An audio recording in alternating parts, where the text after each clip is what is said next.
కొత్తగా రోలు, రోకలి 2 మార్కెట్ నుంచి అయితే తెచ్చుకున్నానండి. నేను తీసుకున్నప్పుడు లోపల వైపు ఇలా అంతా డస్ట్ అయితే ఫామ్ అయి ఉందండి. రోలుకైనా, రోకలికైనా. సో, దీన్ని ఫస్ట్ వాటర్‌తో బాగా కడగాలండి.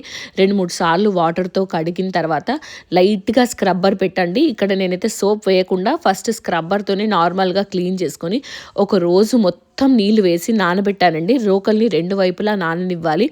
తర్వాత వాటర్ అంతా తీసేసి ఒకసారి స్క్రబ్బర్‌తో అంతా నీట్‌గా క్లీన్ చేసిన తర్వాత పొడిగుడ్డ వేసి తుడిచేయండి.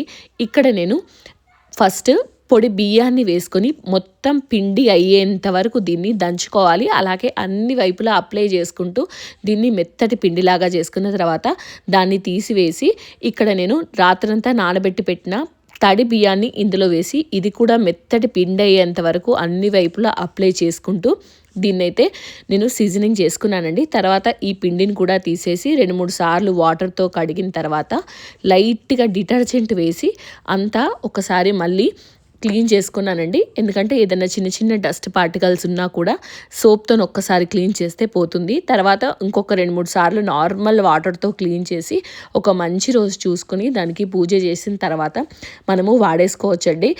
ఇలా ఇంట్లోనే మనము సీజనింగ్ చేసుకుంటే ఈజీగా అయిపోతుంది. అలాగే డైరెక్ట్‌గా కూడా ఎప్పుడు వాడకూడదండి. ఈ వీడియో మీకు నచ్చితే లైక్ చేసి షేర్ చేయండి. Thanks for watching.